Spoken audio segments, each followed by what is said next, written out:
TreeHouse.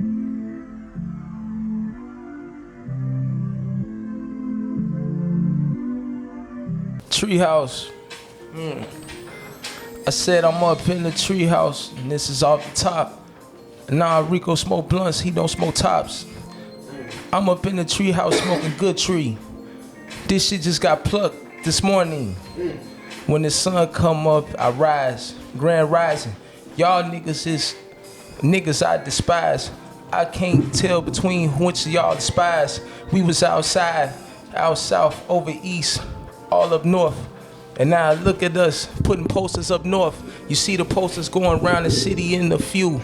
Rico about to blow, y'all niggas just a few. That couldn't make it. Look, I had to take it. Y'all put y'all in the oven, we about to bake it. This is off the top, I had to remind you again. And we coming for the W's, the L's, just wins. I mean, no L's, just wins. Y'all niggas, it's the end, Finn. Finn. Flapping in That's the French. I see you. He said he see me, but I don't see y'all niggas. Y'all still rapping about them bullshit triggers. We was outside for real. We trying to heal every nigga that wanna talk about the drill kill.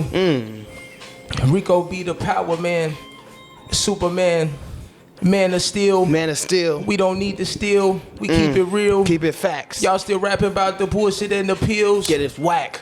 I told y'all what we here for, to heal. To spit facts. We ain't really trying to sign no stupid ass, unless they got a lucrative, rack. dumb ass deals. Nah, we need 1 million racks, 1 million Facts. stacks, 1 million facts for the blacks. That's what And I'm POC. here for. The blacks. Facts. I'm black.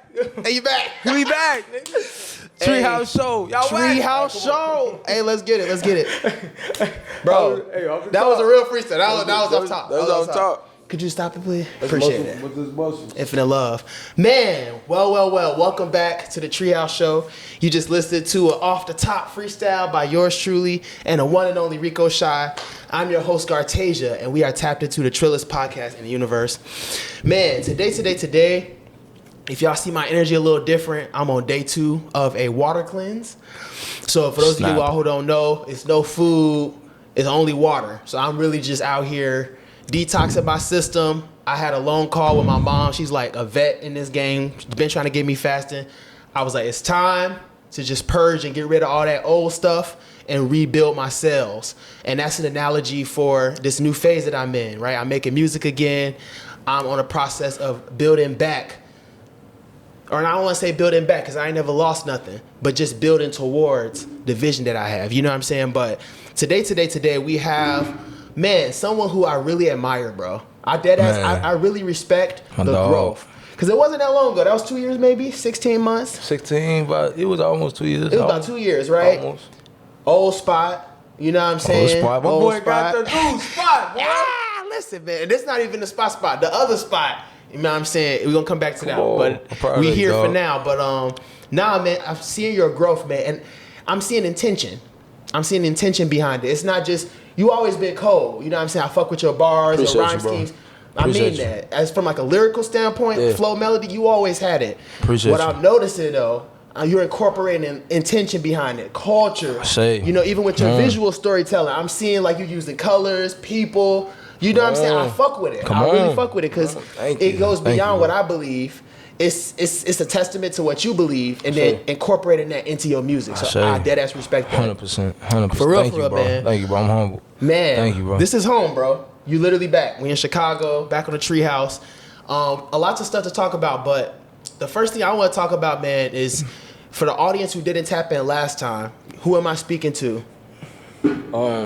You are speaking to. First, I want to say thank you. I'm humbled. You're welcome. Thank you, bro. I'm grateful, man. It's an honor, man. My name is Rico Shy. Some people think I'm like Ricochi. They see it, they pronounce it Ricochi. You think he dochi? But she's fire. It's Rico. Yeah. She's amazing. It's Rico Shy. RECOECHI. I'm from the south side, the east side of Chicago. Both sides. If you from over east, you know anything past south side going west towards Ashland is west. On the other half of State Street. That's how people from over east feel. But yeah, that's where I'm from. I love this city, born and raised, and I just put out my debut project just Thursday. That just passed. Flavors, we live, baby, and it's a testament of all this hard work, bro. All this hard work. It's so much hard work that went into this, man. Shout out to the management, Nate, Anna. Yeah, we here. We here, and man. Alex, RTC. Hell yeah. Gotta show him love. Gotta show him love. Man, actually, I was gonna talk about something before we get into that though. Like, so you just dropped your debut album Thursday, right? Thursday, yep. Man, Chance also dropped his he dropped what's the album called? Starline. I think either yesterday. He dropped it Friday. Or Friday, I yeah. dropped Thursday, he dropped right? Friday. Man, so people dropping albums and stuff like that, and then I was looking at the behind the scenes. He said he'd been writing that mug since like 2020. Come on. And I'm like, that's the amount of fucking. That's the spirit, bro. Like you've been writing that bitch for 4 years, but it just rewrote in my head the level of effort it takes to make art. Like, it's not like because I be thinking maybe 1 year, 6 months, 2 years max. This nigga 20 before COVID, so he got some pre-COVID bars. It really depends on what mode you in, man. What mode you get in. Then life shit happen. Life is happening all around us, and you know, at they stage though, you know, at the stage he at, and you know, other artists. It's a true discipline with all that shit coming at you. I can only imagine with just the stuff happening with me right now. Like, and Next I gotta level, maintain probably. and stay focused. You gotta maintain, stay focused, locked in on the exact goal. And I feel like that's a challenge that I haven't experienced yet that they have. So right now, I can't even imagine the fact he got it out. Man, God He bless got him. it out. He got it out. He finally got it out. Got it I out. feel that. Yeah. So when it comes to you though, right? Like, what was the process? Like, how long had you been working on it? Is this kind of like an accumulation, more like an archive of like all your stuff together? Or was this like, you know, Tyler the Creator would do an album where it's like, you know, he's dressed up as like a fucking, you know how he be doing his thing, like, and it's to tell a specific story, like, or is it a combination of both? Like, what's kind of the idea behind it? I would say, you know, Flavors, the story of Flavors is just a young guy. Young guy. I don't see no gray hair. You know what I'm saying? It's a story of a young guy who is in a city right now that is known for like one of the most like people, you know, one of the most controversial genres in rap, which is drill. You know what I'm saying? It's not even really a drill. And if you ask me, it's not even considered drill. These are youngest telling their story over these type of beats. They still doing it, but they probably ain't articulating it like a Nas. You know what I'm saying? Nas gonna tell you what it is, front to back, every single word, syllable, everything matters. These shorties is trying to get the expression out. You know, so but it's the story of a young man from the side, in like 1 foot in, 1 foot out. Like, you understand both sides of the world that we live in from the south side. It's like, you know, some shorties don't even come out south. I mean, come up north. You know what I'm saying? But for me specifically, I wanted to be able to tell a story of somebody going through everything that's going on in this world right now, this chaotic world, and showing a different range of artistry from a Chicago artist. Really being intentional with my storyline and speaking about how God is moving me to be able to be put in a position where something I speak can be powerful. Even though my voice is not heard today by millions of people, I know what I'm saying is true. Is truth with the Most High, and then it's gonna get heard one day, you know. But I gotta represent at all times, you know what I'm saying. Even in my worst times, I remember who to run back to. So it's like showing the range. Flavors is showing the range of my artistry, because people, like you said, you know, you just said it. Like, people knew me for bars, being cold, like, and all these things. Like, yeah, he could rap. And it's like me and Zell, like, man, we need the songs. You know, C6 was telling me early in my career, like, man, it's gonna come a time, bro. You can rap. You can rap stories around niggas, but we got to be able to make records. And that's what Flavors was about. Flavors was about establishing myself as a true artist. Like, I make music. I'm not just some nigga out here trying to rap underground. Like, nah, we want to proceed in this music shit and actually have a say-so on how the fuck our culture is writing. And that's how I see it, you know? So Flavors is detoxing the musical palette of today. You know what I'm saying? But yeah, that's the story. The story deep, man. We talking about so many things on here, man. So many things we touch on. As these songs are truly divine because of the timing. it's not because of me that these songs was released. It's because of the timing. God was like, you're ready now. Now I'm gonna bless you with the bars to complete this song. I'm gonna bless you with the bars to complete this song. 'Cause I know you thought you had writer's block, but your spirit wasn't in the right place. You know what I'm saying? So I ain't gonna deliver these bars to you. That's how my connection is when I write music. You know what I'm saying? So if I ain't connected with the Most High, I can't produce no music. It's like the music that I even come out my mouth is like, it's frailty. It's like, it's folly. It's like I look at this music as a true spiritual connection to our people. We must set the vibration high. We must do this. You know what I'm saying? We can't have no low vibration. You know? So that's why I'm like, now it's ready. You know, now you hearing it, you know? Yeah. Yeah. It's like you make the music, but God made you make the music. I say, exactly. The music, like the streets make the music. It's not the other way around. You know what I'm saying? Music don't make the streets. Streets make the music. Who you think gave the people that to make the streets or whatever? It's the Most High, man. It's like whatever. Not saying God made the streets, but like, you know, the people that's here, you know. Yeah. We got a purpose. We got a purpose. You got to find it. And I feel like I finally like tapped into a space where it's like a tunnel vision. It's like just a big ass light, bro. I can't. It's like it's magnetic. I can't even get off of it. It's like it's in you, not on you. Yeah, it's in me. Like, man, like it's there. I ain't gonna lie. Like, man, I thank God for even getting to this point. You know.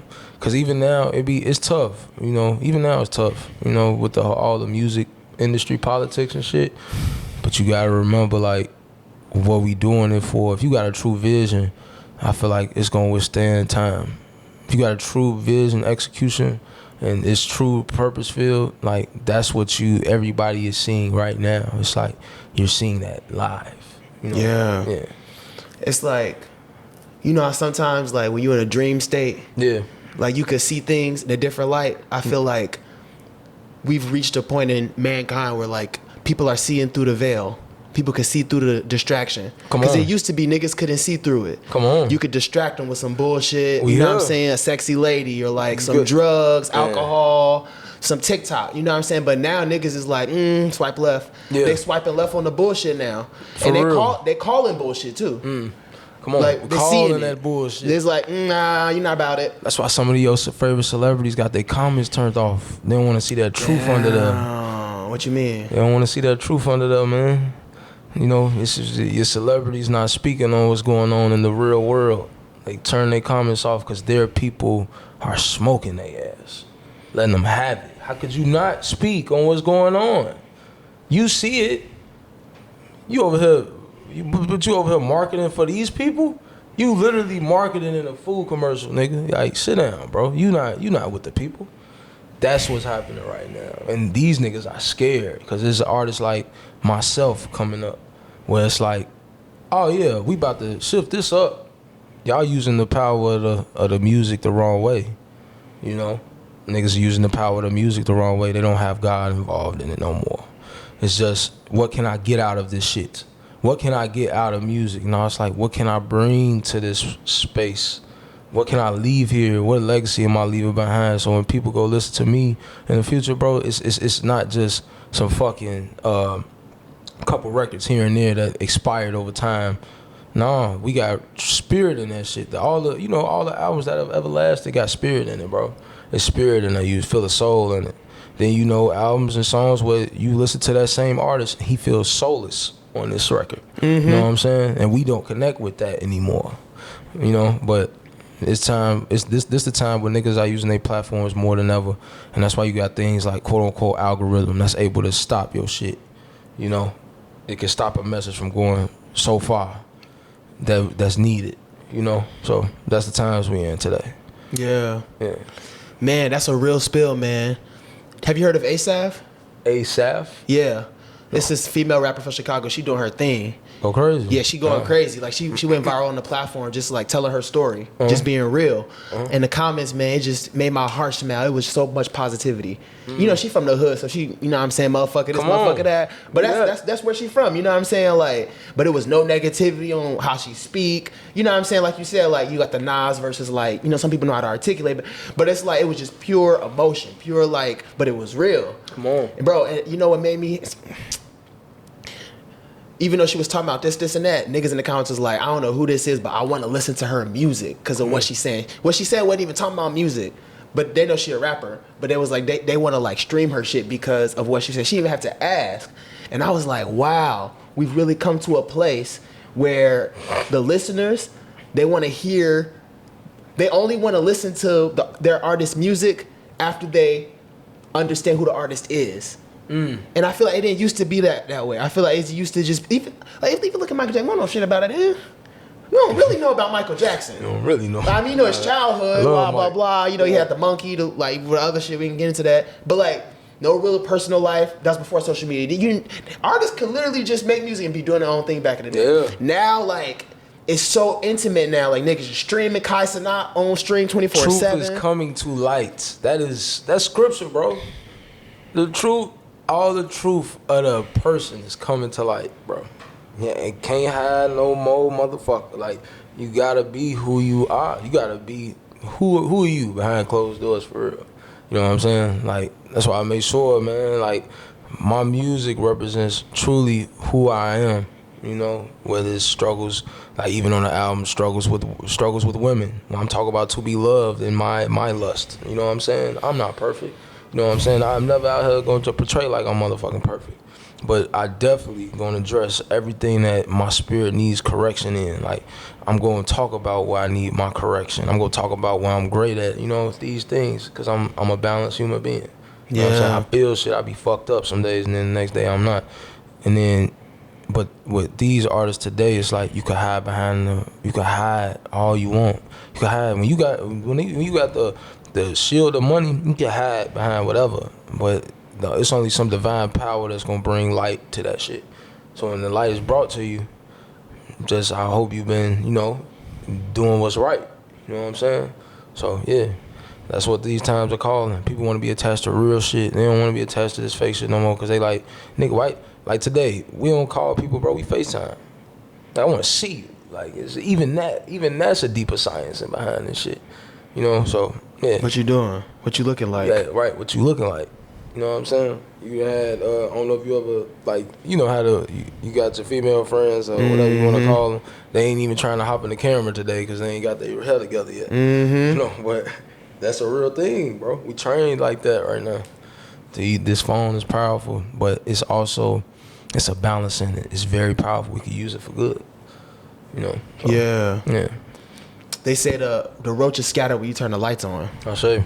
You feel me? So what the fuck do? You lift that cup up and the light pop on them bitches. You gotta rinse the cup up off. You gotta rinse the cup off now. But they start scattering. So they start scattering. They go straight to darkness. They was under the cup getting it cracking. They was getting it cracking, right? Lift that cup up. Oh, they see it. Exposed. Gone. Yeah. Whatever you was doing finna get exposed. If it was good, it's more life to you. More life to you. And you know what, Chance? I was listening to that album. You ever just fuck with the album so much you gotta stop? You gotta pull over. I'm in the whip. You feel me? I'm in the Bronco. I'm parking in the handicap. Shit, it was no space. You feel me? Listen, if an elderly show up, I want to move, but you know what I'm saying? I had to just chill and like, cause like, and then this once I forgot what the song was, bro. He said a crazy bar. He was like, dun dun dun. In the end, God either got a love for you, or like in the end, God either got love or an oven for you. I was like, ooh, that's nasty. And the way he said it, he built up to it. Obviously, I butchered it, but that was such a crazy bar. How like, yeah, in the end, like, and I don't even look at it like the end as in death, but like sometimes it can feel like it's the end. Like you even saying like when you was fucked up for a minute, you know what I'm saying? Like that's real. That's a part of the struggle, right? Can you speak on like those moments when you fucked up? Like, how do you? What mental headspace are you in, and what kind of keeps you crashing out? Because it's easy to just mask, take drugs, alcohol, have sex, like to escape it. Come on, talk about it. I'd say like, you know, cause I go through like my periods of time, you know, like, because it's all about the experience of the person. Like, even at my age right now, I could be this age, but it's a shorty that was 21 going through what I was going through at 21 and handling it the same way I was handling it then, and I would handle it differently now. Today, back then, for instance, like I was pill popping. I was addicted to the ecstasy shit. These flats that these niggas putting whatever in, they mixing these drugs today. They more dangerous than ever, like today.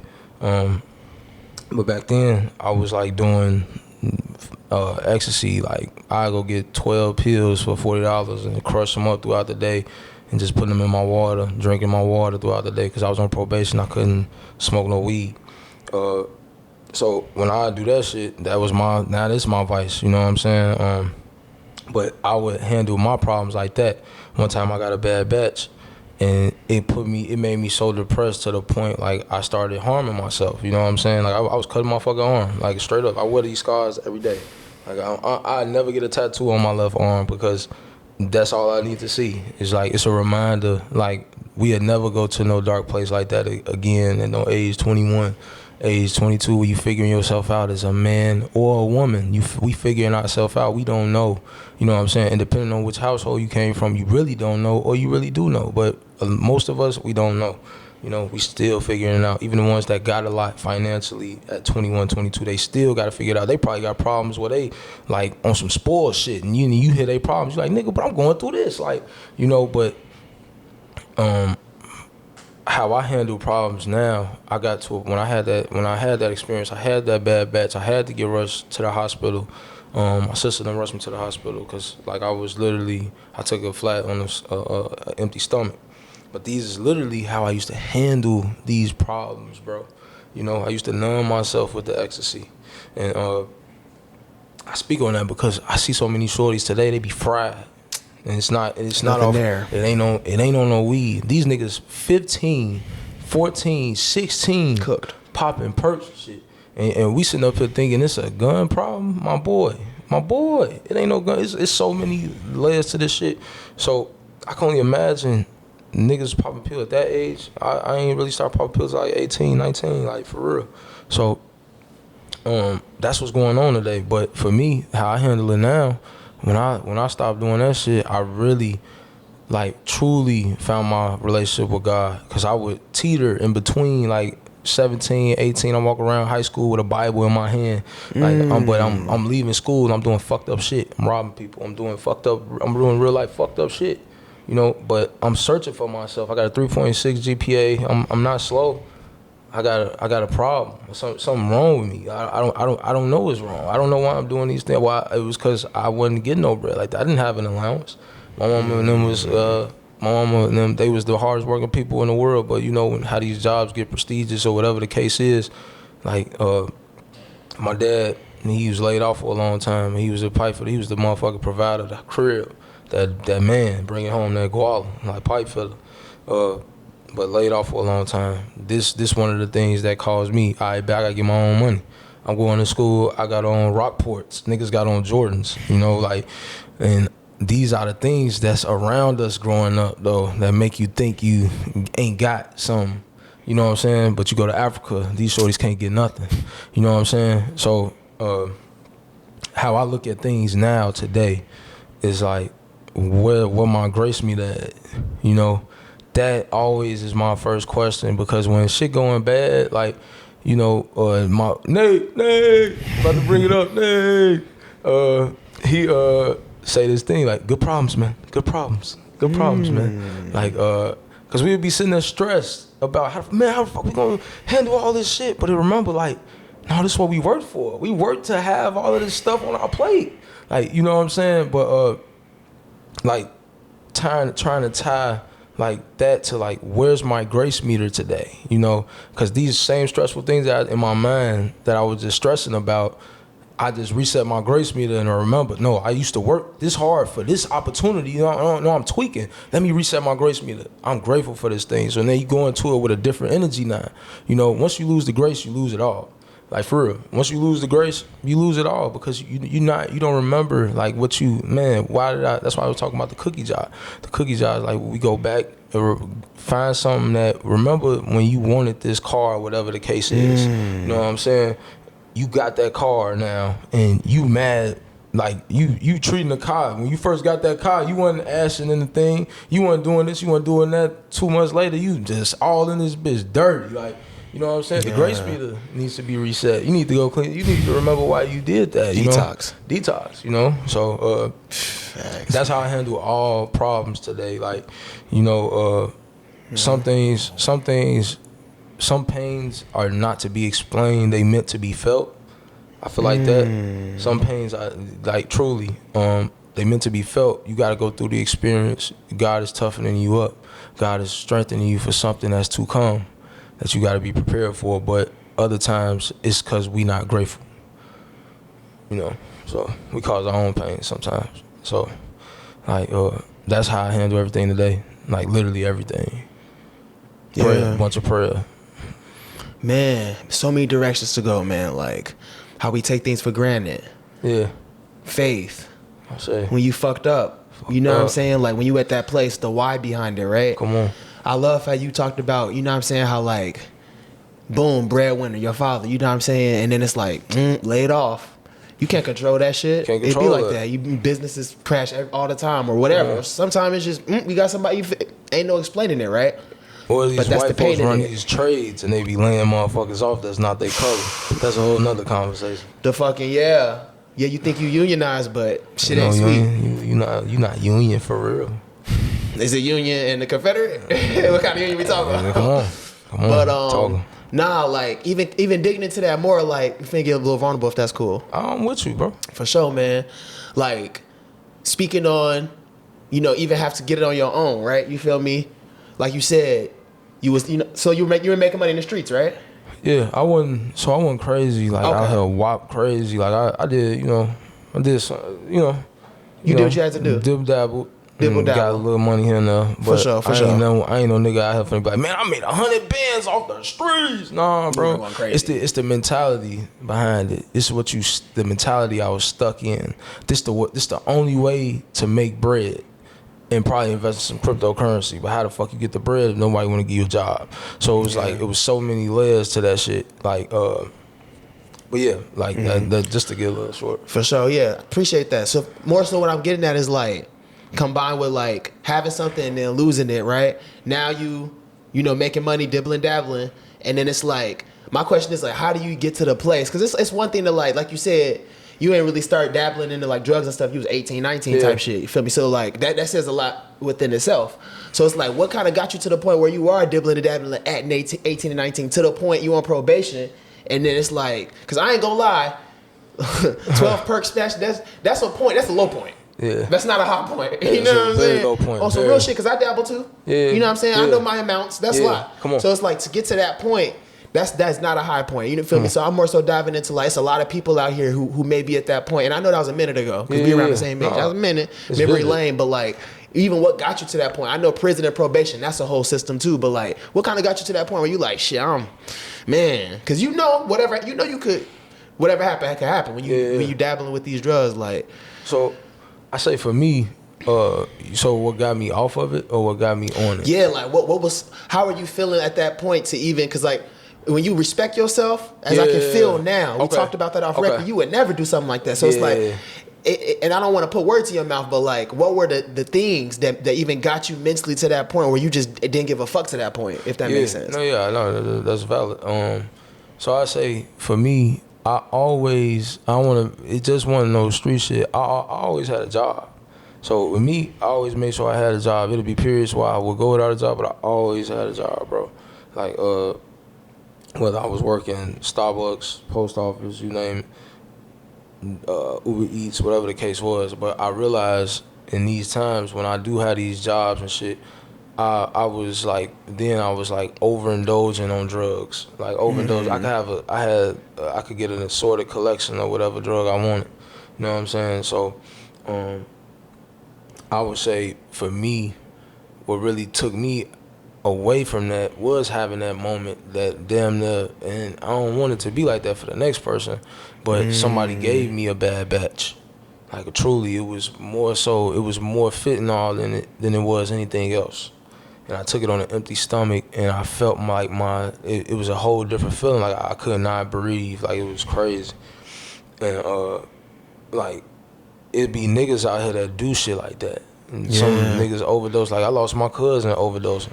He overdosed on perks and had lean. But I always be telling him like, yo, nigga, you don't need to be doing this shit when I got out of it. Cause I'm like, yo, we cool on that shit. Like, fuck that, you know. But he on probation, he can't smoke no weed, you know. So he's smoking the squares. He was smoking the squares so motherfucking much. I'm like, cuz, man, this not even us. Like you know what I'm saying? Like, this not even us. But his lifestyle was becoming so much like different from mine. Like I'm starting to find God, and he's going deeper off into the street. Like he's making guala. Like he's making bread. You know what I'm saying? So he's seeing different sides. What I'm seeing the fucked up part of it. I suck. Like I had to realize, like, nah, nigga, you suck in the streets. Like this is not your ball game. You suck. Like some niggas just got back, hey man, you know, streets, hang it up, bro. I suck out here. You know what I'm saying? Like, go ahead and clean it up. Like I suck. I'm not no nigga that's finna be out here. Like, how can I put it? I ain't built like that. Not I ain't built like that because it's like we did that shit. It's just I know what this does to my community. This gang banging and shit like that is not good for my community. It's like it's not good for the next generation of kids coming up. They watching niggas on TV and they want to do this now. This is not good. You know what I'm saying? That's when I was like, I'm cool on that. I don't want to be deemed like this. I started seeing like just little shit like my family deep in that shit, but some of my people, my family, do I want to be like them? No. Like you can't wake them up, can't pull them out of it. You know, I love you to death, but I can't pull you out of this thing. You like real life blinded right now. You know, you love something that's not loving you for real. And for me, when I saw that, it triggered like all of these other emotions. Like I had to stop doing drugs. I had to step away. I had to find myself. I had to pick my Bible up again that I had dropped somewhere a year down the line.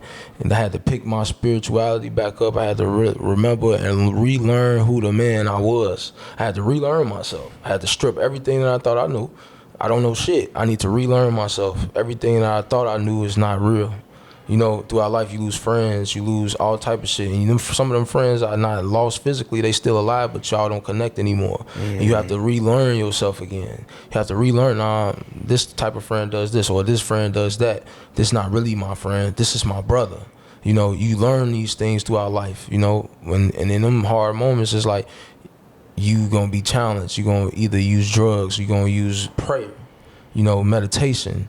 We need, you know, like I came up in a household, I'm watching my peoples like numb their problems with intoxicants. I'm not watching them fix their problems by praying and going and being sober. They getting drunk, they getting high. They doing what the fuck they gotta do to numb that shit. That's how they was taught. Now we trying to break that cycle now. Cause I was in it for a minute, I'm like, nah.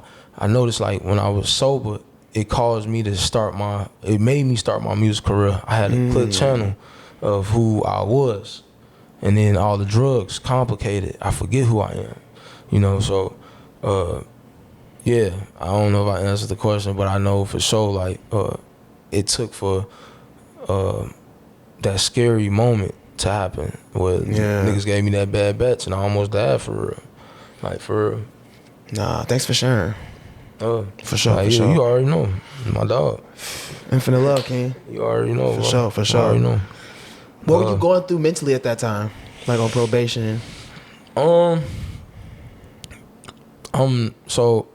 I had a fucked up deal like with the court that I didn't realize till I was getting older, and it was affecting me in ways that I thought it wouldn't do. You know, I was selling weed, went back and forth to my school and back, got caught on the road with the weed. I had money in the safe. It was a lot going on with that case. Like even the police officers involved, I can talk about it now. Like it's nothing. It's like this super small compared to niggas that be having crazy cases out here, bro. But But this just an episode of if you not loved, like if I didn't have nobody that loved me, that was showing up to court every day, I probably would have got smoked. But that's very important. Like in the courtroom? Yes. Yeah. That's why they ask you, you know, that's why when people go to court, they be like, man, show representation. You got to come for your peoples for real. Because they'll do whatever with your peoples when they got their freedom in their hand. But I go back, like the judge gave me a fucked up deal. Ended up being probation for like 6 years, 7 years. Damn. And I had violated my probation 3 times. I was just selling weed. It's crazy. I ain't even have a pound, bro. I had it was beneath a pound, bro, for sure. Damn. But they was really trying to like push the envelope, try to give me 3 to 5 years for selling with intent to sell. But they threw that out because it was my first offense ever in my life, and they just hit me with possession of cannabis, class 3A felony. But the deal was so fucked up, like. It lasted for a long, probation lasted for longer than it needed to, you know, and us not knowing shit for real, we scraping up money to get, just to pay the fucking attorney, you know what I'm saying, just to pay the lawyer for me, you know what I'm saying, so we not really knowledgeable on this shit, you know, my family and them, you know what I'm saying, so I just took the plea deal, not knowing what I was really doing. Came back home, I got a felony conviction on my record now. And that shit smoking me for a lot over weed. And that's what a lot of niggas going through that to this day. Freedom boys, freedom all. Viewing that, man, they got anybody on record for selling weed, fuck y'all. That's a whole nother conversation. Stupid. It's stupid. Over fucking weed. It's real. It's 2025, it is still going on. I just had, I got pulled over, I had a blunt. And they took me to court. They took me to court. They was about to arrest me for a misdemeanor. But I'm like, gee, I'm a whole worker. Like, y'all tripping, bro. This is a fucking blunt. Like, knock it off, bro. I don't have it. They brought 2 more cars, had the dog search it, all type of shit, just because I had a blunt on me. Listen, Iowa, Clinton, Iowa. Just be careful, you out there in Iowa. Them, they trying to smoke your ass. Literally. Like, over a blunt. You 10 minutes away from weed being legal, the Illinois line. They don't get no fuck about none of that shit, bro. Everybody know this shit legal, bro. So knock it the fuck off. But that's a whole nother conversation. Then I kind of lost my train of thought. All right. My story. But yeah, so when I got back, I violated my probation 3 times. Meaning I came in, my piss was dirty. You know what I'm saying? My piss was dirty. I ain't gonna lie, bro. I was going through a lot, man. I just got back home from college. Like, I failed miserably in college. Like, I'm trying to learn myself. I really don't know myself. I discovered I could make music for real in college. Like, I always wanted to do it in high school, but I discovered that. So when I did them open mics in college and I won them tournaments, I came back home with that goal. That pride. You know what I'm saying? Like, I can do it now. But I'm going through this still. I missed all my finals because I was in jail for the last semester. And I'll never forget, that's when I learned the word endeavor, because my psychology teacher was like, no, you can't make up your test, but I wish you the best in your future endeavors. So I looked at shit, I was like, damn, she really just smoked me. I'm like, damn. But so I get back home, like, obviously I'm not going back to school. I got a big ass debt, you know, with this shit, so I got to get a job. How far along did you make it in school? 2 semesters, 2.1 GPA, 2 semesters. It's easier degrees. Yeah, come on, for nothing. I just went out there for nothing. But I came back home. My mom and them, they was like unemployed. She was struggling to send me money when I was out of school, so I wanted to hustle up so she could stop sending me bread and shit. My next door neighbor, the rest of her soul, Mama Lindsay, she was sending me $100. Like, she'd send me $100 just to support when I was out there, bro. That shit went a long way. Man, I love that lady. Man, love her, rest of her soul. Love her. But my mom and them, they couldn't really afford none of that shit, bro. My mom and them, they was guapped up, but it's like time, like that shit hit, bro. You know, and we had hit hard times now. And it's as I'm getting older, so I'm just in a space of like, how do I make money? I've seen all my homies, they guapped up, they doing whatever the fuck they doing. They got they little cars and shit like that, and whatever the case is, clothes. I'm still rocking the same ass fucking clothes. Like, it's all these things that don't matter for real, that were affecting my mind, that making me do with the things that I think I needed to do, you know. So it wasn't really like, I just see it now differently. It was just like in that moment, I'm thinking all this shit matter. It don't matter. Them same clothes I had on 2017, 18, that shit don't matter in 2025. Like, it don't matter. Where am I at in my real life? You know what I'm saying? But that's where I kind of was in that mindset. So I would numb, like I said, I numb a lot of the time, so I couldn't smoke no weed. Like I said, I violated my probation 3 times. I came up with a dirty piss, but my probation officer, he was kind of cool. He was like, man, look, I ain't even gonna report the 3rd one. Just go get you some dirty, you know, go do what you gotta do. Get you some grandpa piss, whatever the case is, come in. You know what I'm saying? Like, and that's what happened. You know, I started doing that. But I stopped smoking too out of fear of going to jail for a year and 7 months, and that's when I found myself. You know, so. Yeah. Man, you said how long were you in jail? Bro, I ain't do shit but a week. Okay. Like, I was in fucking Monmouth, Illinois. I went in jail for no long ass time. Like, shit. So nothing crazy. Yeah, nothing crazy, but it was enough. A week in jail, it's enough for me. Yeah. Don't want to go back ever again. And it was a bad experience. No, it wasn't that it was a bad experience. It's like, it's never a good experience. Let's start there. It's like, it's never a good one. It's like, you don't want to be here. I don't want to be here, especially to these people that make these laws that's crooked, that's, you know, I don't want to be here. They just let the nigga off that was out here stealing bikes off heroin, vandalizing women, but they got me in here for 5 days. Dylan Roof still free, right? Huh? Dylan Roof. He free. No, I don't. Well, he's still alive. Yeah, he's still alive. You know what I'm saying? Yeah, exactly.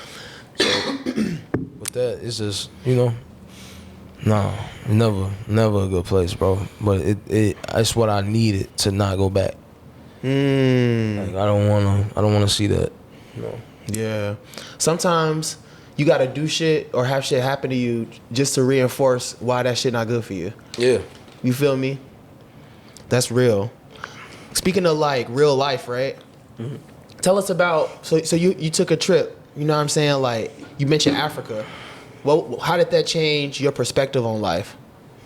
So. And where were you? My journey to Africa, it was more like a political education trip. It wasn't even no trip. I don't even want to put the word trip in there. It was a political education journey, because I hear about it later. Because I don't trip. Yeah. Let's start there. No, I just hear about calling this a trip later. Like, it's a political education journey. So what I learned, I went to Ghana. It was my first time ever out the country. I went to Ghana with Chairman Fred Hampton Jr., the chairman of the Black Panther Party Cubs. And it was a blessing, because I love Chairman Fred Jr. I love Chairman. And when he was like, man, you want to go out there? I'm like, man, I don't know how the fuck I'm gonna make this happen. He asked me like 2-3 weeks before. I'm like, damn, I didn't think he was gonna be for real about it. I was like, damn, this nigga, Chairman dead ass serious. I'm like, all right, bet. I got my shit together, drove to Minnesota, got my passport, came back home. Like, I'm going to Ghana. Wow. Chairman. When we got out there, first thing we do, I hit the ground. First time in Africa. First time ever. We went to Ghana. We went to Tema Community 2, Tema Community 5. Shout out Tema. Tema. Accra, of course, and Elmina, Cape Coast. History. And man, it's an understatement, like, how much it changed me. Like, words can't even describe it, bro, but I'm gonna do my best. It was like, me being out there for the first time showed me everything I needed to know about how the world is ran. And when I went out there and I seen how much of a poverty line it was, but I seen how more connected the people were because of this. You know, it changed me when I got back home. We got shit here. You walk up the street, people won't even speak to you. Out there, it's like, you know, it's different. Just the culture, everything. But how's it different? Like I said, it's like, my bad. It's like, it's welcoming. You know, I first got off the plane. I'm from Chicago. You see a bunch of people running up on you. You got a little defense mechanism. Like, yo, hold on. You got like, I got some setties in my pocket and shit. I don't know what's gonna happen. But I'm also not trying to be like this with my people. You understand? Like, I'm not trying to be like this, but I couldn't help myself. Like, It's I'm like, you. It was like, I'm like, hold on. Like, I saw myself being like defensive, and they were just trying to help. You know, but at the same time, they see you as a tourist, which in reality you are. You a tourist. You coming into their land, but you're not really a tourist. You returning home. But that's a whole nother conversation. But they like, brother, welcome home. Like, when you get off the plane, they say, welcome home. You know what I'm saying? Like, welcome home. But everybody was trying to basically help us out because they knew they'd get some money. You know what I'm saying? But that was like, I had to like let my guard down a little bit because I talked to one of the comrades. She was like, you know, when you out there, don't you just gotta relax, Rico. Just relax. You out there with your people. I understand. But just relax, you know. And I kind of let my guard down a little bit because I'm like I stayed up the first 2 nights. It was a guy that was out there helping us, but I didn't trust him. I thought we'd wake up and all our shit would be gone. So I'm just like, I didn't sleep. Like the first night I was out there, I did not sleep at all. Second night, I almost didn't sleep. I had to wait for Tubman to get there. Off record, like he don't never fly at the same time. It's for real life purposes. Yeah. You know, coordination. Yeah, the big time. So, but out there, bro, I had to break that. Then, what I really experienced was it wasn't that, it was like, our culture here, like I said, we don't communicate with each other. We don't love each other as people. Like, you could tell when you in America, it's more capitalism. It's more like people are afraid of community. Community is dead today. Community has to be rebuilt. We have forgot the way of community. I went to Africa and got a reminder what community is, where you got like that. Everybody in community got something for the community. You go to the corner store right here. You need your goods. You need your soap, whatever the case you need. You got somebody right here for coconuts. You got another person down here. You need pineapples and bananas right here. You got the food guy right here, the hot food for you. You know what I'm saying? But it's how the community is ran. It's operating all together. We have forgot that way. We gotta have phones. We are so spoiled here. Like, it's different. We are birthing tablet babies. You know what I'm saying? Not motherfucking people that's gonna go outside because outside is deemed not safe where I'm from. You know what I'm saying? So when I'm here, it's a dynamic difference of the energy I feel from when I'm out there. It's more community. I'm outside, we all outside, we all together, we trying to find something to do together. And what was powerful was the music. Like, if I show you some videos when we got off the phone, but like, sure, the power going out for 4 hours a day. Oh yeah, 4 to 6 hours a day, and it went off right literally when we finished the verse, and it was listening to it, and because I was out there, man. I'm like, yeah, y'all can have a verse. They watching me on the swell. So you was recording like, out there? Yeah, I recorded twice. Beautiful. I made a song for my boys out there. The people that brought me in as their own community. It was like, they don't even call they quote unquote gang leaders. They not gang leaders. They community. They community leaders. They're not no gang leaders. You know what I'm saying? They lead their community for real. Like they in help Ghana? out. Yeah, they help out. Like, that's what I was experiencing. So it's like quote unquote gangs 5. in Ghana too. Yeah, it's quote unquote communities. But leaders. but they all good. You go through each community, like, oh, you are from this community? Okay, well, you from this community? Okay, we are a family. You know what I'm saying? They was telling me it only get fucked up when sometimes when, like, they'll say, like, the Nigerian brothers will come there and be robbing people. Like, they said that's when they get fucked up, you know, especially around tourist times. You know what I'm saying? They coming to rob motherfuckers. They don't even be Ghanaians. They don't even be Ghanaians. No. That's what they were saying, you know. But they was like, you know, it's bad apples everywhere. Facts. But that was like the highlight of the whole, like, the whole journey was just that, you know, no matter where you at, it's gonna be like, it's gonna be a bad apple. No matter where you at, no, depending on where you at, you gonna be subjected to either capitalism or socialism. But capitalism exists everywhere, it runs the world. But in some predicaments, like in Chicago, we don't have the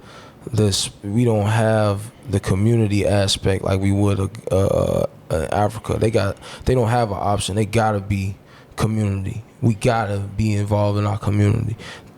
We over here, we don't feel like that. It's a choice. It's a choice. You know what I'm saying? And with that choice, people are choosing to be individualists.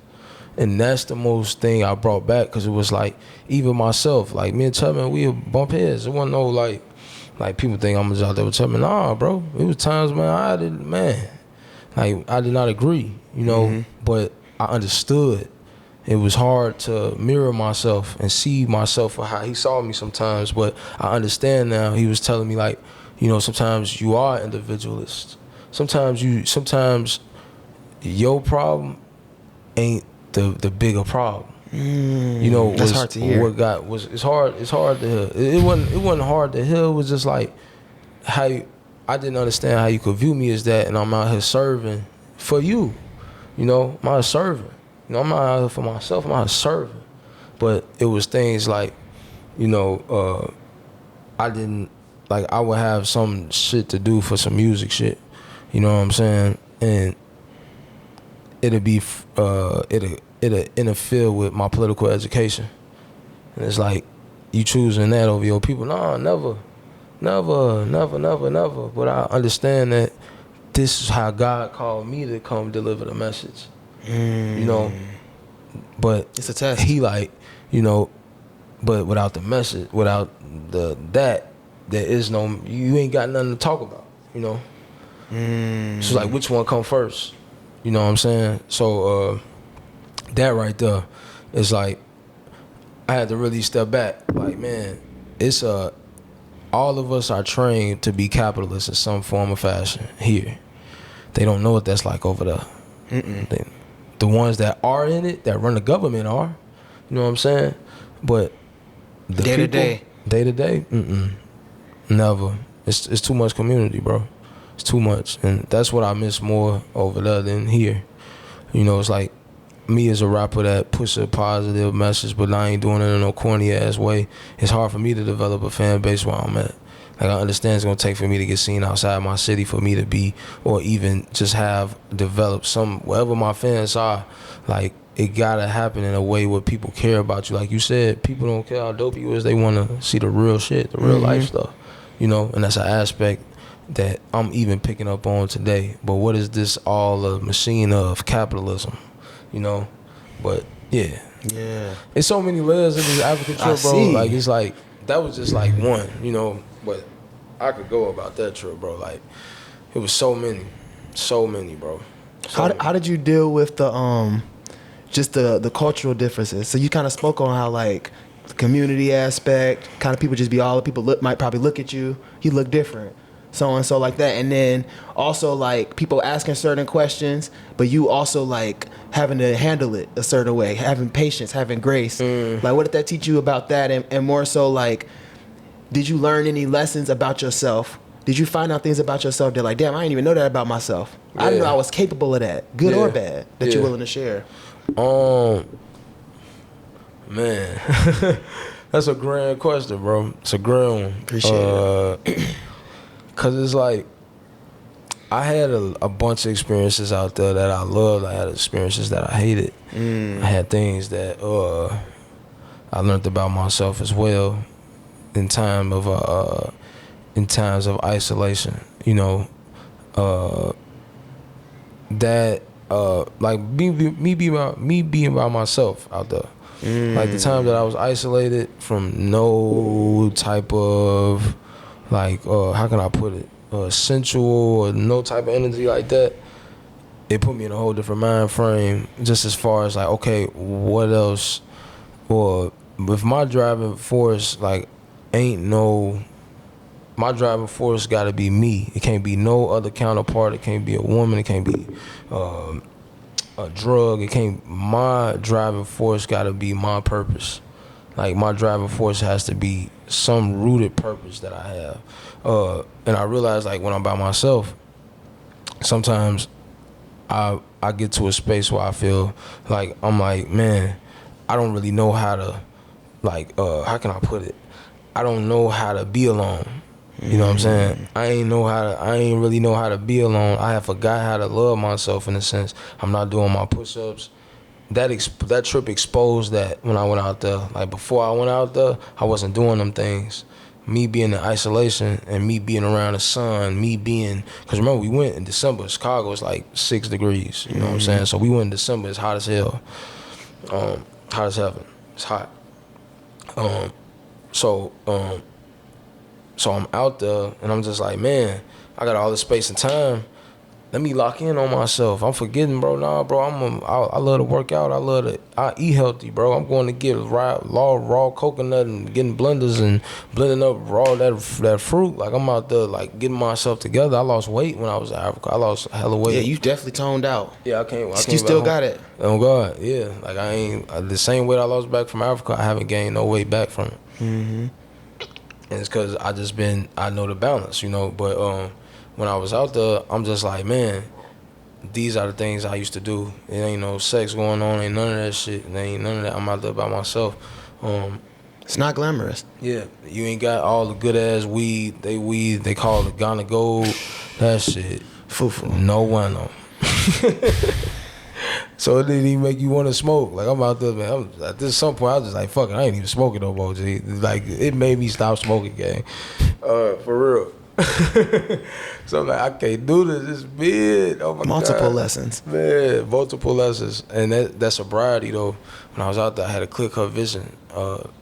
That was one of the ones that I had. And then one of the things that was great, though, I'm not gonna lie, was the ability to truly just see how impactful music was out there. Like, how my raps, how me being out there gave them hope, gave some of my brothers out there hope to come to America and be free. And I'm sitting there thinking like, damn, you know, y'all want to come back to America, so bro. Bad. And it's like, they want to come here so bad, but it's so much, and I understand because it's so much better. To them, it's so much better than being out there and you waking up every day. Like, one of the brothers had to, like, he didn't have a job. The job out there pay so low, he can't put his kid through school. You know what I'm saying? But he busting his ass though at this job. But still, like, after he paid for the kid, he ain't got nothing for life. You know what I'm saying? It's different. It's a whole different culture shock. Like, imagine making $50 a day. Like, you make $50 a month. $50 a month is 500 cedis. Busting your ass. It's 500 cedis, Ghanaian money. So you niggas out here make $50 a month, they robbing niggas. They not going for that shit, bro. So just off the strength of that, like, I really took it to myself, was like, dude, when you get back home, you must operate differently. You must put yourself in a space where you are grateful for the small things. You have to be grateful for these small things every single moment of time. But I learned when I was out there, like, I myself sometimes fall victim to this shit. I fall victim to I forget, like, you know what I'm saying? And to touch on my music, the music was the vessel for how they connected with me.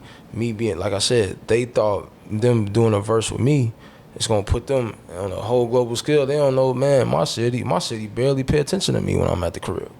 Like, but in their mind, it's different. Wow. You know what I'm saying? And I'm just that like, does something to you. It do, yeah. It did something. It put hope in me.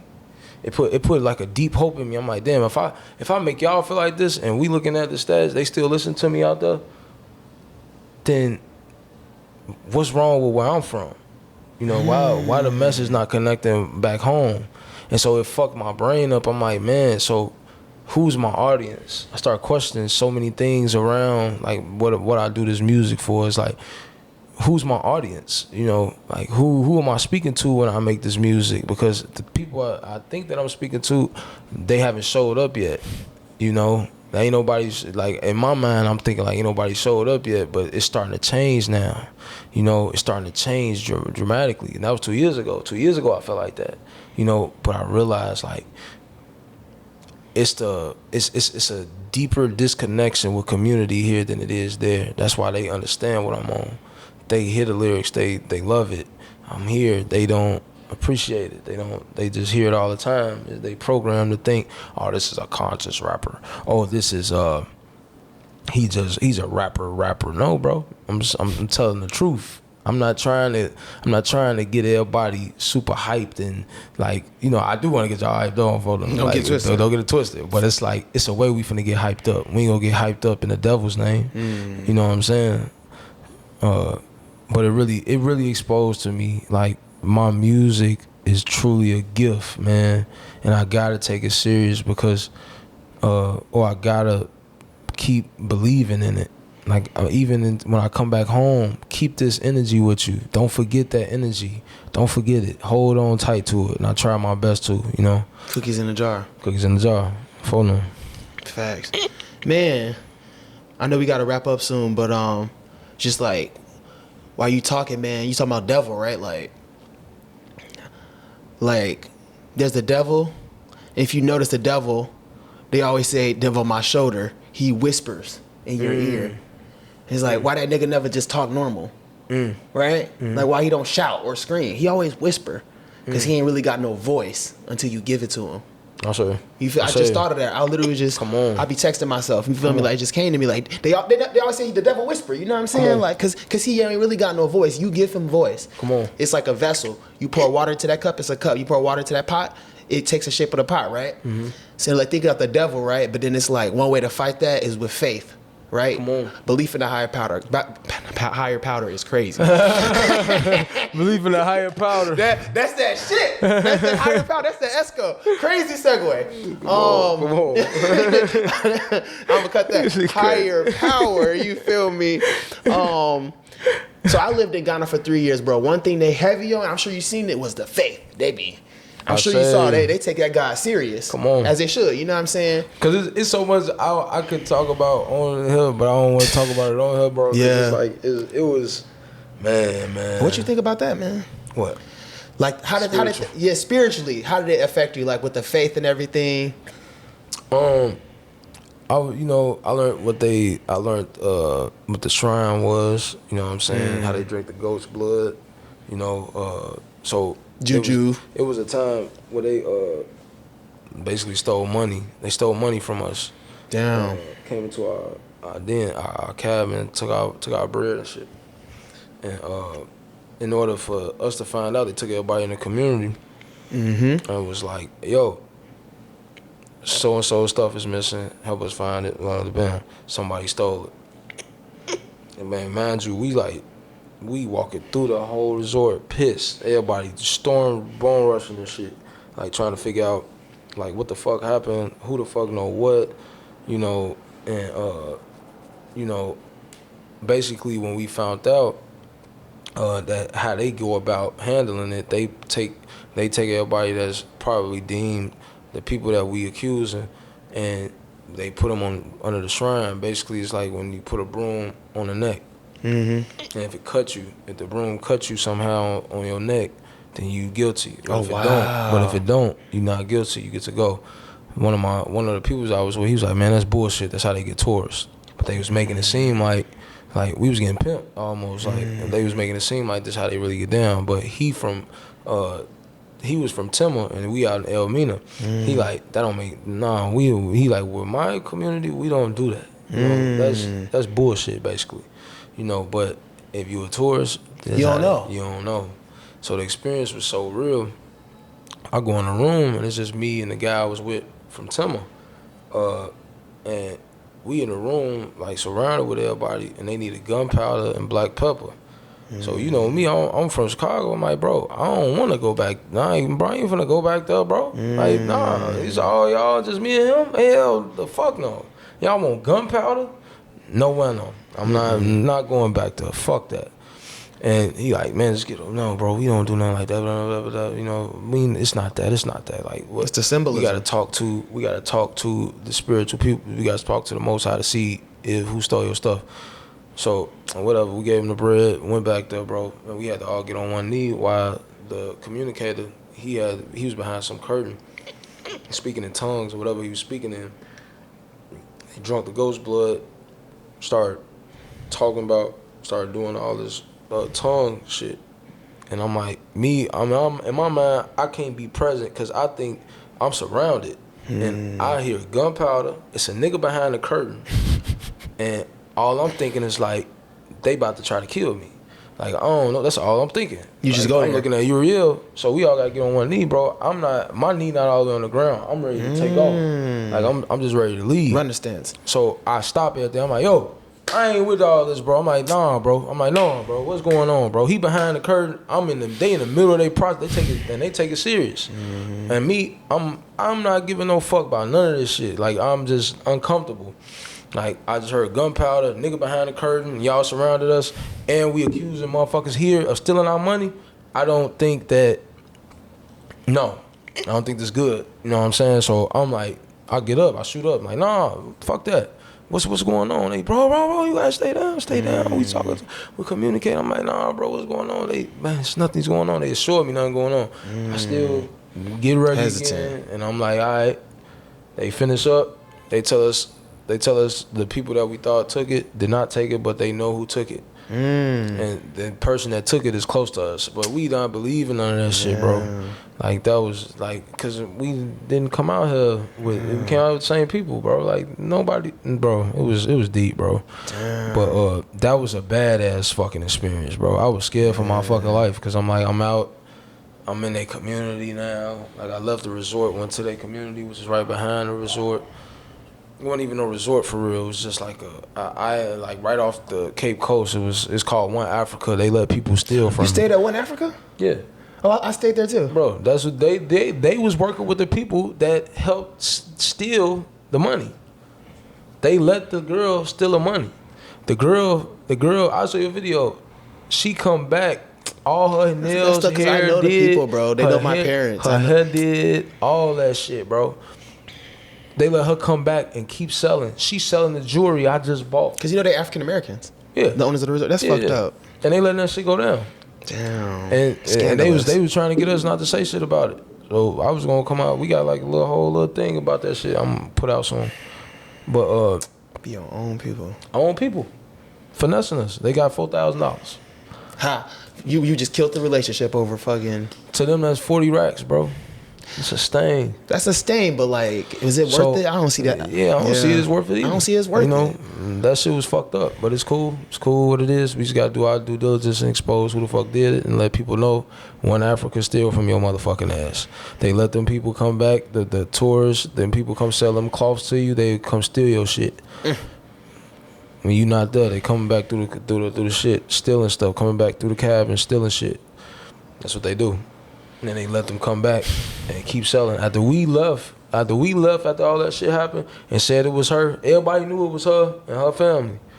Came back 4-5, like a week later or something, they ain't expect us. Why she out there selling shit still? With the same little boy that stole. With their mama. Stealing. Why they at One Africa still? Okay. Why her hair done, her lashes and all this shit done? Oh, I bet. You know, that was our experience though. Yeah. You know? And when we shook the community, that's fucked up, when we shook the community, all our stuff started popping up. Our passports start popping back up. The belts I had started popping back up. But what didn't pop up was that cash. So shit started popping up, but not the cash. Not the cash. So yeah. Interesting. That was that. Man, thanks for sharing, man. Man, like it's definitely so much to talk about for sure. It's a lot. I wish we could have talked about flavors, man. Like flavors the joint, bro. Flavors the joint, man. That's the joint. What do you want to say about it? Man, I don't even know where to start about it. It's like shit, it's my debut project and we just put a lot of energy into it. I feel like it's a culture shifting album. And I say that like humbly. I'm not like out here trying to be an asshole or nothing, but like it's truly a body of work where an artist is caring about each and every single track and every syllable that they put on the wax. Every instrument is carefully crafted by an amazing team from Studio Shapes. Shout out Studio. Lonzo on the keys. My nigga Lonzo on the keys. Owner of I already know it's crazy. Owner, lead singer, all that. The group called Mansa. You got Renzel Wade, the owner of Studio Shapes, my motherfucking engineer, my Shout out producer. Renzel. Every single day, both of them, we every single day, me and him been locked in since 2021 to make this album. Alex RTC from Closed Sessions, he's helped a tremendous hand in to help me build a business around just my name and myself, especially Nate and Anna. Those my managers, though they are like the foundation of everything.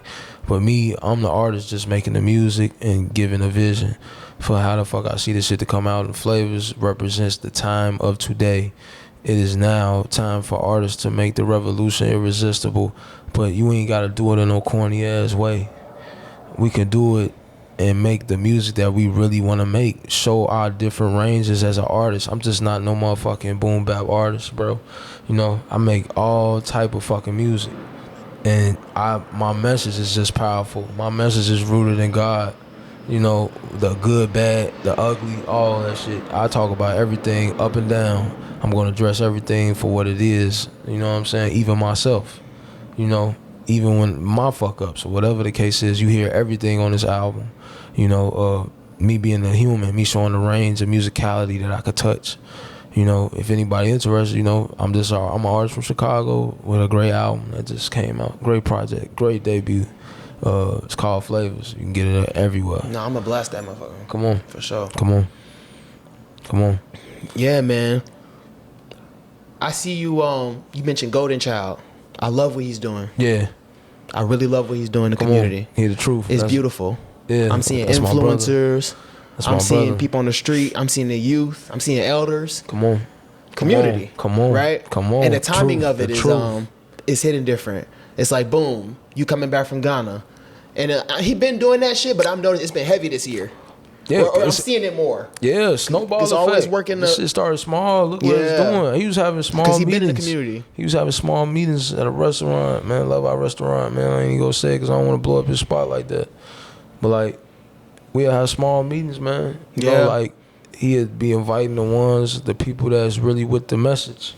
You know, the work behind the scenes. Yes, and that's how unity is what it is today. Unity is one of the most powerful things to come from an artist ever. And what he doing is gonna be rooted in history, and it's gonna take over what we doing as a collective, because unity is all us.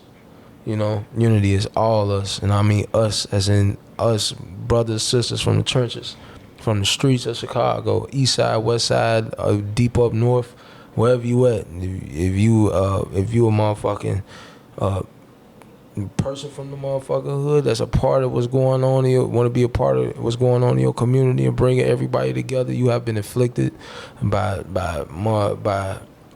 gang violence. You've been conflicted with streets. Anything in the streets that's negative, that may be harmful to our community, then you are part of unity. Show up. You know, when Golden Child make the call, show up, man. Show up. Golden Child got the vision. Golden Child trying to lead us to the promised land. We must look at Golden Child like that. You understand what I'm saying? He is the message, one of the messages for the Most High. You know what I'm saying? Truly, I truly believe that. It's one of the few people that I know that's truly a messenger for the Most High. You really about that? He about that. You can tell. Swole ass. Big nigga. That's my brother. Man. I love Golden Child, man. I love Golden Child, bro. He the one, man. Everybody around them, good people. Shout out Pamela Blackman. She's amazing. She's amazing too. And that man Golden Child, it's his vision, bro. Out of the trenches, that's my brother. Brother Will, that's my brother. I love them. Love what they doing, bro. They amazing. How is that Ghana kind of put that seed in your head? I mean, your music has always been grounded. You know what I'm saying? But you said Ghana kind of took that to the next level, community center. How did kind of seeing what Golden Child is doing, like, how did that, I guess, motivate you, or how did that change your perspective or impact even your music and just the way you moving? So You know, I made when me and C6 first started making music. He had this brand called Eastside Collection, and when I came around, I'm like, man, you know, bro, I love your brand. Let me buy a sweater. I bought a sweater and had all the staples from the East Side over there. It was just showing like it was just representing where we was from, for real. And I loved it because I'm like, man, like this is why I'm born and raised. Regal Theater, Moore Anoint, right on 72nd and Stone. Like it was just so many things, you know. But for me, like it had a different purpose to it. I took Eastside Collection. He blessed me with it. Like he like, man, you got more use for it, more purpose with it than I do. Cause this 2018, 19, I was when people was rioting, you know, breaking into Walgreens, every hood was crashing out, going in, breaking in shit, fucking our own community up. I posted on my Instagram like, hey, everybody come outside, come clean up with me and shit. And I was wearing the Eastside Collection sweater. You know, and I felt like it was like some type of like super armor or something because it was like wasn't nobody doing this shit. Wasn't nobody out here trying to clean up now. But when I put a call on, it was like-minded people that came out. We had about like 20-something people, like artists, influencers, and it was the day that the standoff was with the police on 71st for killing that barber on Jeffrey. And so we walked over there and did a standoff with the police, and that's when I had this talk with the police officer like, man, how do you feel being out here, bro? Like, you know damn well how they killed that barber was fucked up. As everybody was there, I went up to the police officer. I'm like, he come to the side. He's like, man, I want to be with y'all for real, bro. What? I swear to God. He's like, man, I want to be with y'all for real, bro. I don't want to be standing right here, bro. I want to be with y'all so bad. You can see him. Like, he's shaking, bro. He was shaking, trembling. Swole ass police officer, young dude, young black man. But he was shaking, bro. He like, I don't want to be standing right here, bro. I feel every word y'all saying, bro. That's why he can't even say nothing. This police, but he gotta work his motherfucking job. He gotta feed his family. Gotta feed his family. But that day, CC was like, man, you got more purpose with it. Eastside Collection. So I've been, like, when my term for Eastside Collection was unity and community. You know, it was on all my little jackets I used to make and shit. Like, that's why me and Golden Child, it's like we connected off spirit, man. We connected off, we feel each other energy. We really bout, like, we on this type of time. Like, he boots on ground 24/7. Like, period. Like, you know what I'm saying? I wish I could be like that. I wish I could be like that. But people like that, we must be behind. But everything, he knows me. Like, every time I'm behind this mic, anytime I go out, I represent us, bro. I got a fucking 9 to 5 job. I gotta wake up at 3:30 in the morning and work 11-hour shifts, 5:30 to 4:30. You know what I'm saying? I can't be everywhere every time. I'm there in spirit, but when it's time to represent, y'all know what I'm representing. That's why me and Golden Child like this. That's my brother. You know, unity is us. Unity is you. Unity is me. You and I. You know what I'm saying? Fuck what's going on in the Oval Office. We making our own. You know what I'm saying? That's what I say. That's what unity is about. It's about bringing us together for real. That's what it's all about. Period. Making our own, creating our own. Then we gotta take care of us. We taking the streets back. Take our streets back. That's what unity is. You know, so. Rico Shy. King. TreeHouse. It's been a pleasure, man. Thank you, bro. For sure. I love you. Thank you for your platform. You keep doing your thing, bro. I love the growth. Keep doing your thing, bro. Lock in, bro. Keep doing it, bro. Speaking, having these conversations with folks, letting motherfuckers come up and speak on the emotions. We gonna talk about the album one day. Yes.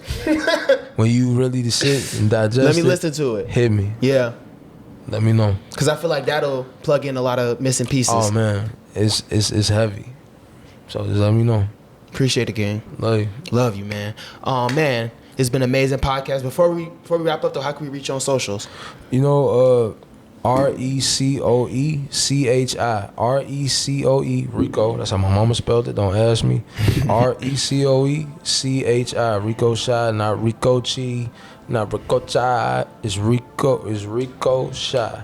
And I got a website. You can hit me on Instagram. You could Google my name. We just got a write up from Pitchfork. They gave us a 7.6 on the album. The album is amazing, man. Like, for real. Real shit. I fuck with Pitchfork. That album is 9 on bro. But At least. we gonna take the 7.6. But we grateful for anything that come our way, man. We grateful to start getting some notoriety from this shit. So we got some more shit coming soon that we can. Hey, y'all just gonna see it, man. We here. God is here. God is here. Yeah. Rico Shy. Follow me. Any everywhere. final words you have? Flavors out everywhere. Merchandise available. The headline show is coming up soon. Be there. We gonna pack it out. Be there. We gonna make announcements soon for that. And just follow the journey, man.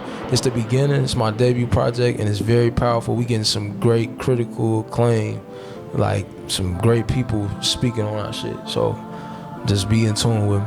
We love. Infinite love, man. It's been incredible. Come on. As always, stay hydrated. Stay breathing in that good ass oxygen. Come on. And most importantly, stay basic. Come on, stay basic, man. Basic, man. Keep it simple. Keep it simple, bro. Yes, sir.